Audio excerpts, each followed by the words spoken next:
ये है हमारी अर्थ, एक ऐसा प्लेनेट जहाँ 71% सरफेस सिर्फ पानी से कवर्ड है। लेकिन शॉकिंग बात यह है कि हमने इसके ओशन का आज तक आधा हिस्सा भी एक्सप्लोर नहीं किया।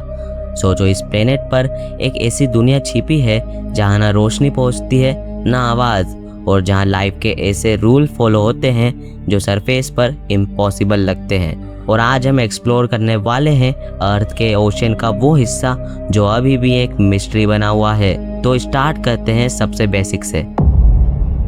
अर्थ एक ऐसा प्लेनेट है जिसे हम ब्लू प्लेनेट भी कहते हैं, क्योंकि इसका 71% हिस्सा नीले पानी से कवर्ड है।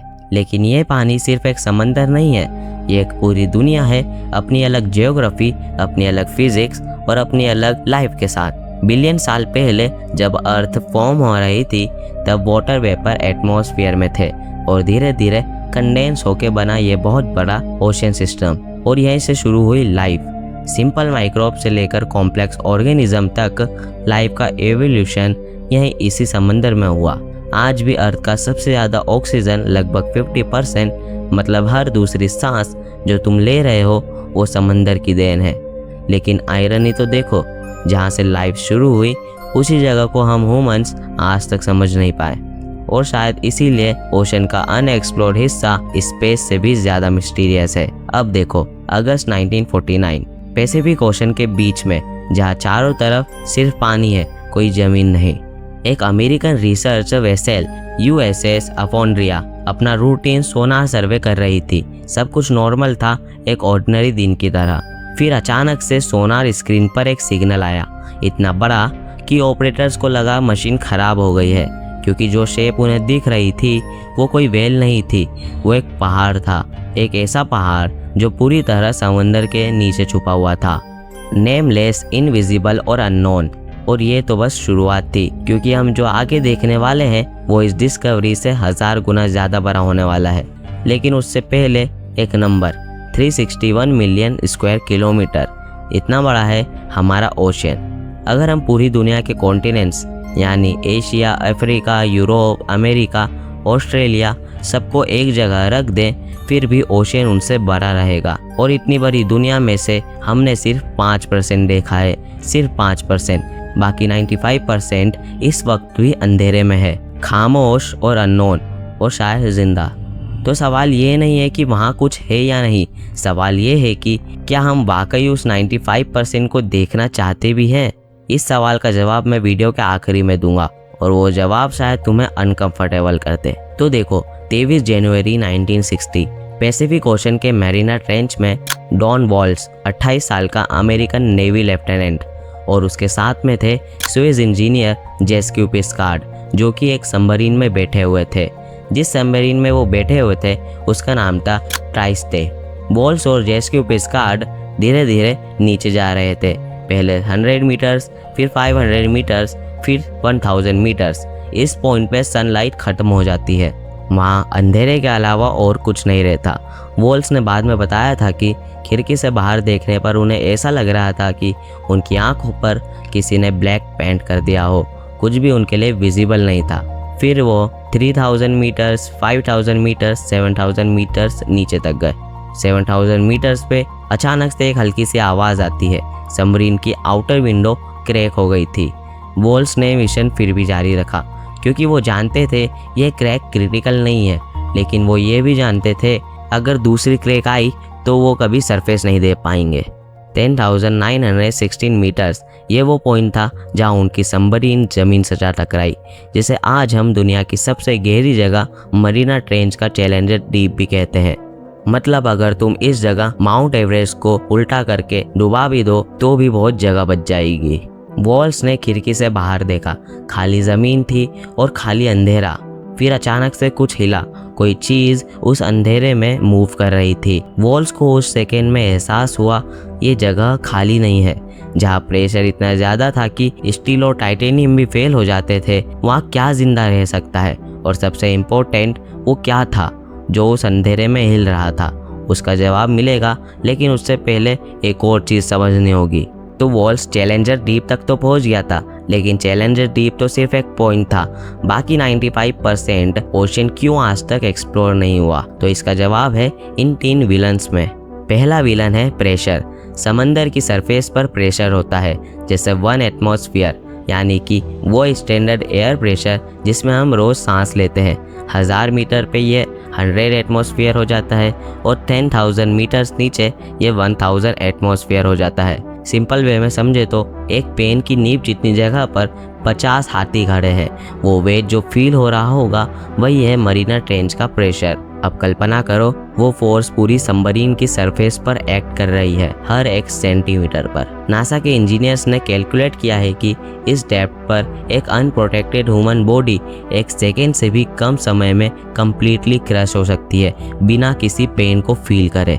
अब आता है हमारा दूसरा विलन, यानी कि डार्कनेस। 200 मीटर्स के बाद सनलाइट की एक भी किरण वहाँ नहीं आ पाती। ये जोन कहलाता है मिडनाइट जोन, वो जगह जहाँ परमानेंटली रात रहती है, कभी भी रोशनी नहीं आती। अभी इस वक्त समंदर के नीचे कुछ जगह है जो पिछले 4 बिलियन सालों से अंधेरे में है, वहाँ एक बार भी रोशनी नहीं गई। अब सोचो तुम एक ऐसी केव में हो जहाँ तुम्हारे पास कोई लाइट का सोर्स नहीं है, ना कोई टॉर्च है, ना तुम्हारा फ़ोन। अब आंखें बंद करो, वो डार्कनेस जो फील होती है वो तो उस ओशन की डार्कनेस का सिर्फ एक फ्रैक्शन है, क्योंकि वहाँ आंखें खोलने या बंद करने से कोई फ़र्क नहीं पड़ता। तुम्हें जो दिखेगा वो सिर्फ है अंधेरा। तीसरा विलन है साइलेंस। डीप ओशन का एवरेज टेम्परेचर होता है 2 से 4 डिग्री सेल्सियस, फ्रीजिंग पॉइंट के बिल्कुल पास। और उस ठंड में कोई सिग्नल नहीं, कोई जीपीएस नहीं, कोई रेडियो वेव काम नहीं करती। टेक्निकल फैक्ट के माध्यम से समझे तो रेडियो वेव्स जो हमारे फ़ोन और वाईफाई यूज़ करते हैं पानी में कुछ ही मीटर्स में एब्जॉर्ब हो जाती है। इसलिए डीप सी में अगर कोई सबमरीन हो और उसके साथ कुछ गलत हुआ हो तो वो सरफेस से कम्युनिकेट कभी नहीं कर सकती। मतलब दुनिया और तुम्हारे बीच में जो तार बंधा हुआ है कम्युनिकेशन का, वो हमेशा के लिए कट जाता। लेकिन कुछ लोगों ने कोशिश की और जो उन्होंने 5% में डिस्कवर किया वो इतना शॉकिंग था कि साइंस की पूरी बुक को वापस लिखना पड़ा। और इसे हम जानेंगे 4 लेयर्स की मदद से। लेयर नंबर 1, 1949 में यूएसएस अपोन्ड्रिया का वो सोनार सिग्नल याद है ना, हमने वीडियो के शुरुआत में ही बात की थी जिसकी। वो सिर्फ एक पहाड़ था। फिर 1953 में वैज्ञानिकों को पूरी पिक्चर मिली मिड अटलांटिक रिज की। ये एक माउंटेन रेंज है जो अटलांटिक ओशन के फ्लोर में नॉर्थ से साउथ तक जाती है। इसकी लेंथ है करीब 65,000 किलोमीटर्स और देखे तो हिमालय की लेंथ होती है सिर्फ 2400 किलोमीटर्स, यानी मिड अटलांटिक रिज हिमालय से 27 गुना लंबा है। और इतना बड़ा होने के बावजूद ये पूरी तरह से पानी के नीचे है। दुनिया के ज़्यादातर लोग आज भी इसका नाम नहीं जानते होंगे। और ये अकेला नहीं है, ओशन फ्लोर पर 80,000 से भी ज़्यादा सी माउंट्स यानी कि पानी के अंदर के पहाड़ हैं। इनमें से सिर्फ कुछ हजार ही मैप्ड है, हजारों पहाड़ आज भी नेमलेस हैं। लेयर नंबर 2, 1977 गैलापागोस रिफ पैसिफिक ओशन 2500 मीटर गहराई में एक रिसर्चर टीम एक आरओवी यानी रिमोटली ऑपरेटेड व्हीकल, एक कैमरा इक्विप्ड रोबोट जो रिमोट से चलाया जाता है, नीचे भेज रही थी। मिशन कुछ खास नहीं था, बस बोरिंग सा रूटीन सी फ्लोर सर्वे। फिर अचानक से कैमरा ने कुछ ट्रांसमिट किया। ओशन फ्लोर में दरारें, और वो दरारें ग्लो कर रही थी, कभी ऑरेंज, कभी येलो, कभी ब्राइट। और उस ग्लो के पास थी जिंदगी। जाइंट ट्यूब वॉर्म्स यानी कि बड़े लंबे कीड़े जो ट्यूब में रहते हैं, 2 मीटर लंबे क्रैब्स, श्रिम्प्स, बैक्टीरिया की मोटी कॉलोनीज, सब एक जगह जहाँ सनलाइट कभी नहीं आई। ये थे हाइड्रोथर्मल वेंट्स यानी कि समुंदर की जमीन में वो क्रैक्स जहाँ अर्थ के अंदर की गर्मी से सुपर हीटेड पानी 400 डिग्री सेल्सियस तक बाहर निकलता है। सारी साइंस कहती थी कि लाइफ के लिए सनलाइट जरूरी है। फोटोसिंथेसिस, पौधे जो सनलाइट से खाना बनाते हैं, ये लाइफ का एक फाउंडेशन था। लेकिन यहाँ इन क्रिएचर्स ने एक अलग तरीका ढूंढ लिया था, केमोसिंथेसिस, वो प्रोसेस जिसमें सनलाइट की जगह केमिकल रिएक्शन से एनर्जी बनती है, स्पेशली हाइड्रोजन सल्फाइड से, जो कि एक ऐसी टॉक्सिक है जिसे हम इंसान अगर थोड़ी देर भी सूंघ ले तो बीमार पड़ जाएं। ये क्रिएचर्स उस जहरीली गैस को खाते हैं और जिंदा रहते हैं। इस डिस्कवरी के बाद वैज्ञानिकों ने एक और जगह देखनी शुरू की। जुपिटर का मून यूरोपा और सैटर्न का मून एनकेलेडस दोनों पर ही सस्पेक्टेड हाइड्रोथर्मल वेंट्स है। मतलब अगर लाइफ यहाँ बिना सनलाइट के हो सकती है तो वहाँ भी हो सकती है। इस ओशन डिस्कवरी ने एलियन लाइफ की पॉसिबिलिटी को और गहरा कर दिया था। लेयर नंबर 3, ओशन फ्लोर के कुछ हिस्सों में एक कारपेट बिछी हुई है, ऑरेंज वाइट कुछ शिमर करता हुआ। ये है माइक्रोबियल मैट्स, यानी कि बैक्टीरिया की एक मैसिव ठीक कारपेट जो सी फ्लोर पर बिछी रहती है। एक सिंगल मैट में बिलियंस ऑफ बैक्टीरिया होती है। इनकी एस्टिमेटेड एज लगभग 3.5 बिलियन ईयर्स है। और अगर हम डायनासोर को देखें तो वो 65 मिलियन साल पहले एग्जिस्ट करते थे। ये मैट तब से जिंदा है जब पृथ्वी पर कॉम्प्लेक्स लाइफ फॉर्म्स मतलब आंखें, दिल, दिमाग वाले क्रिएचर्स एग्जिस्ट भी नहीं करते थे। ये उस वक्त का सिंगल सेल्ड ऑर्गेनिज्म था और ये मैट्स तब भी थी और तब भी सांस ले रही थी। आप सोच रहे होंगे ये सांस क्या लेते हैं? तो ये सांस लेते हैं सल्फर, वो टॉक्सिक सड़े अंडे जैसा स्मेलिंग गैस उनका फूड है। रिसर्चर कहते हैं कि अगर इन्हें प्रॉपरली स्टडी करें तो एंटीबायोटिक रेजिस्टेंस, वो सीरियस ग्लोबल प्रॉब्लम जिसमें बैक्टीरिया मेडिसिन से इम्यून हो रहे हैं, के अगेंस्ट नए ट्रीटमेंट मिल सकते हैं। कैंसर ट्रीटमेंट में रेवोल्यूशनरी डिस्कवरीज पॉसिबल है, लेकिन हमने इन्हें उठाया कभी भी नहीं क्योंकि हम वहाँ कभी गए भी नहीं हैं। अब आती है लेयर 4। अब हम बात करने वाले हैं कुछ ऐसे क्रिएचर्स के बारे में जो रियल हैं। डम्बो ऑक्टोपस 5 किलोमीटर की गहराई पर मिलते हैं। इनके फिंग्स लिटरली हाथी के कानों जैसे होते हैं। इन पिन्स को फ्लिप करके यह तैरते हैं। यह अभी के वक्त में रियल है और लिविंग भी। फिर आती है हमारी बेरेल आई फिश। इसका पूरा सर ट्रांसपेरेंट होता है, सीधा सिर ग्लास की तरह। तुम लिटरली उसके अंदर देख सकते हो। उसकी आंखें अंदर घूम रही होती है। ये आंखें ट्यूबुलर होती है, यानी कि टेलीस्कोप की तरह। टाइनी बायोलुमिनेसेंट, यानी कि खुद से लाइट प्रोड्यूस करने वाली पार्टिकल्स को डिटेक्ट करने के लिए। फिर आता है वैम्पायर स्क्विड। ये एक ऐसा स्क्विड है जो स्क्विड भी होता है और ऑक्टोपस भी। लिटरली दोनों के बीच एक अलग स्पीसीज टैक्सोनॉमी, यानी कि लाइफ फॉर्म्स को क्लासिफाई करना, ने इसके लिए एक नया कैटेगरी बनाना पड़ा। फिर आती है angler fish. Female angler fish के सर पे एक ग्लोइंग बॉल लगी रहती है ताकि वो अपने शिकार को अट्रैक्ट करके मार सके।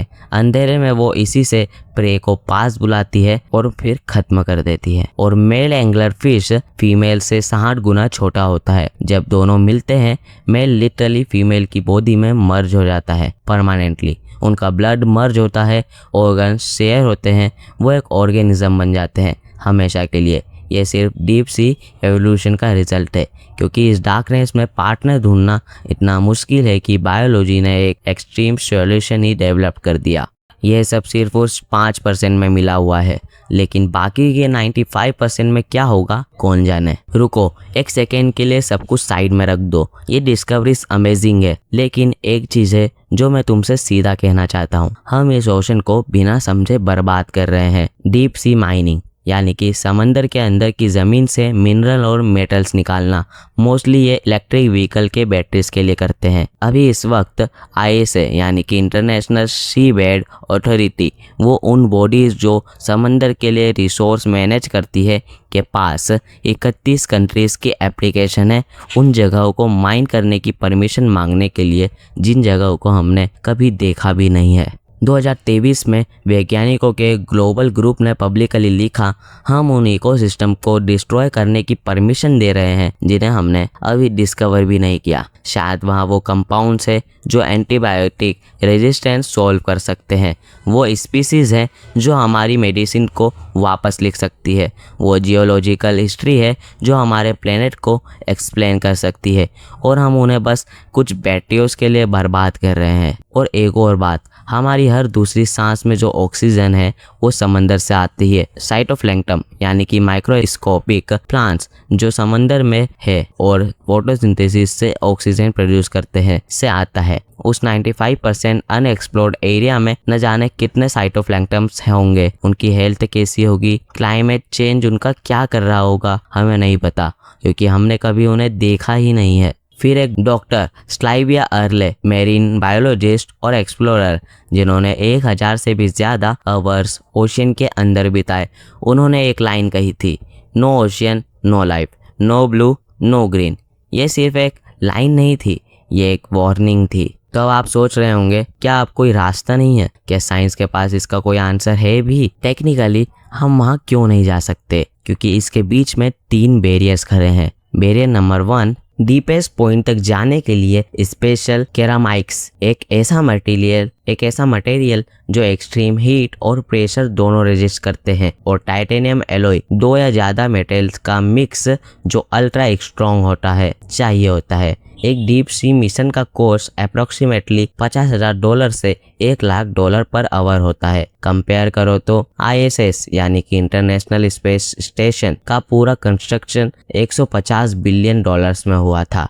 पूरे ओशन फ्लोर की मैपिंग का एस्टिमेटेड कॉस्ट $3 से $5 बिलियन, यानी ISS का सिर्फ 3% बजट में हम पूरा ओशन मैप कर सकते हैं, लेकिन अभी तक किया नहीं। बैरियर नंबर 2, हमारे पास ओशन फ्लोर का जो बेस्ट मैप है आज वो सैटेलाइट बेस्ड सोनार डाटा से बनाया गया है। उस मैप की रेजोल्यूशन 5 किलोमीटर पर पिक्सल है। गूगल मैप्स पर तुम किसी भी गली को 1 मीटर एक्यूरेसी में देख सकते हो, लेकिन ओशन फ्लोर मैप इतना ब्लरी है कि मुंबई का वाखंडे स्टेडियम, दिल्ली का रेड फोर्ट और कोलकाता का हावड़ा ब्रिज तीनों एक सिंगल पिक्सल में घुस जाएंगे, एक डॉट, और हम उस डॉट के बारे में कह देते हैं हाँ एक्सप्लोर हो गया है। बैरियर नंबर 3, क्योंकि टेक्नोलॉजी अब एग्जिस्ट करती है, AI पावर्ड AUVs यानी ऑटोनोमस अंडर वाटर व्हीकल्स, वो सबमरीन्स जो बिना ड्राइवर्स के खुद एक्सप्लोर करती है, अब उन जगहों पर जा सकती है जहां हम नहीं जा सकते। सीबेड 2030 यानी एक इंटरनेशनल प्रोजेक्ट जो 2030 तक पूरे ओशन फ्लोर को मैप करना चाहता है, अभी प्रेजेंट में चल रहा है। 2017 में सिर्फ 6% ओशन फ्लोर मैप था, लेकिन 2023 में 24.9% मैप्ड हो गया है, यानी कि 6 सालों में 4 गुना ज़्यादा प्रोसेस। अगर ये रेट बनी रही तो 2030 का टारगेट पॉसिबल है, लेकिन फंडिंग्स कट हो रही है, पॉलिटिकल विल कम है और माइनिंग प्रेशर ज़्यादा हो रहा है। और इस सब के बीच अभी इस सेकंड में कोई अननोन क्रिएचर किसी अननोन माउंटेन के पास किसी अननोन केमिकल कंपाउंड को प्रोसेस कर रहा होगा, जो शायद हमारे फ्यूचर की मेडिसिन भी बन सकती है, और हम सरफेस पर अनजान बने हुए हैं। अगर तुम यहाँ तक आए हो तो तुम क्लियरली सिर्फ सरफेस देख के सेटिस्फाई नहीं होते, और गहरा जाना वही है न्यूक्लियोवर्स की असली बात। तो यहाँ तक आते आते हम जानते हैं 1949 में एक सोनार ने एक पहाड़ पकड़ा जो हिमालय से 27 गुना लंबा था। फिर 1960 में डॉन वॉल्स ने सबसे गहरी जगह देखी और वहाँ जिंदगी भी थी। फिर 1977 में एक डिस्कवरी ने पूरी बायोलॉजी को रीराइट कर दी, और आज दुनिया 95% ओशियन को इग्नोर करके उसे माइन करने की बात कर रही है। ये ओशियन हमारा प्लेनेट है, हमारी सांस है, हमारा हिस्ट्री बुक है, और हम इसको बिना पढ़े जलाने की बात कर रहे हैं। वो 95% अभी इस सेकंड में खामोश है, अंधेरे में है और जिंदा भी है। कुछ वहाँ ब्रीथ कर रहे हैं, कुछ वहाँ मूव कर रहे हैं, कुछ वहाँ एग्जिस्ट कर रहे हैं, जिसका हमारे पास कोई नाम नहीं, और शायद ये चीज़ें हमारे बारे में भी नहीं जानते। तो एक सवाल जो मैं तुम्हारे साथ छोड़ रहा हूँ, अगर कल हम पूरे 95% ओशन को मैप कर लें, क्या हम उस सच के लिए तैयार हैं जो वहाँ मिल सकती है, या फिर कुछ चीज़ें अनजानी ही रहनी चाहिए? कमेंट में बताओ। न्यूक्लियोवर्स हमेशा सुनता है, और अगर तुम्हें इसका पार्ट 2 चाहिए तो कमेंट में पार्ट 2 लिख दो, मैं पार्ट 2 जल्दी ही लेके आ जाऊंगा। तो जय हिंद, जय भारत, बाय।